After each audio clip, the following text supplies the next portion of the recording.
आइए तो आज आपको एक बड़ी खबर से रूबरू करा रहे हैं। खबर जो है ये पुरानी पेंशन योजना के बारे में मैं आपको बता रहा हूं कि सुप्रीम कोर्ट ने पुरानी पेंशन योजना बहाल की है। कर्मचारियों में खुशी की लहर है। आपको बताते चले कि केंद्र सरकार जो है, देखिए दोस्तों, अगर आप सरकारी कर्मचारी हैं और केंद्र सरकार के अधीन काम करते हैं और आप सभी सरकारी कर्मचारियों के लिए केंद्र सरकार की ओर से एक बहुत ही अच्छी खबर आ रही है, जिसके तहत वर्ष 2003 के बाद केंद्र सरकार के तहत भर्ती होने वाले सभी सरकारी कर्मचारियों को भी पेंशन की सुविधा मिलेगी। तो आइए इस लेख के माध्यम से जानते हैं कि केंद्रीय कर्मचारियों के लिए केंद्र सरकार क्या है जो एक बड़ी खुशखबरी देने जा रही है। आपको बताते चले कि अगर आप सरकार के कर्मचारी हैं, सरकार के अधीन काम करते हैं, तो पुरानी पेंशन योजना के बारे में विस्तार से जानना चाहते हैं और जानना चाहते हैं कि इसमें क्या बदलाव हुए हैं और क्या नहीं, तो इस लेख को ध्यान से पढ़ें ताकि आपको पूरा प्रयास जो है वो समझ में आ जाएगा। पुरानी पेंशन के लाभ, अगर आप केंद्र सरकार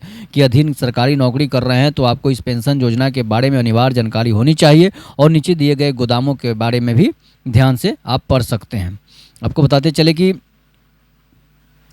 इस सूचना के तहत 12 दिसंबर 2003 और 31 अगस्त 2004 को केंद्रीय कर्मचारियों की भर्ती के लिए आवेदन पत्र भरने वालों को जारी किया गया था। चिन्हित सभी लोगों को अब केंद्र सरकार द्वारा पेंशन की सुविधा दी जाएगी। यानी अब साल 2004 में उन सभी केंद्रीय कर्मचारियों को पेंशन की सुविधा दी जाएगी 2004 से जो कार्य कर रहे हैं, जो अन्य सरकारी कर्मचारियों को मिलता है, जैसे हाउस रेंट, बोनस, HRDA वगैरह। आपकी जानकारी के लिए बता दें कि इसके अंतर्गत वे सभी कर्मचारी आते हैं जिन्होंने 31 अगस्त 2023 को केंद्रीय कर्मचारियों की भर्ती के लिए आवेदन भरा था। इसमें IAS के अधिकारी के साथ अन्य सरकारी कर्मचारी भी हिस्सा लेंगे, जिन्हें बाद में संपदा के लिए केंद्र सरकार द्वारा पेंशन की सुविधा प्रदान की जाएगी, जबकि केंद्रीय सशस्त्र बलों के युवा इसमें शामिल नहीं होंगे। अब आप सभी कर्मचारियों को बता दें कि 2004 में कमजोर पूर्व प्रधानमंत्री अटल बिहारी वाजपेयी के नेतृत्व में केंद्र सरकार ने देश के सभी कर्मचारियों को पेंशन बंद कर दी थी और नई पेंशन NPS व्यवस्था जारी कर दी थी। और आप सभी के बारे में बता दें कि नई पेंशन योजना के तहत वर्ष 2004 में भर्ती हुए कर्मचारियों के वेतन में 10% की कटौती की गई है,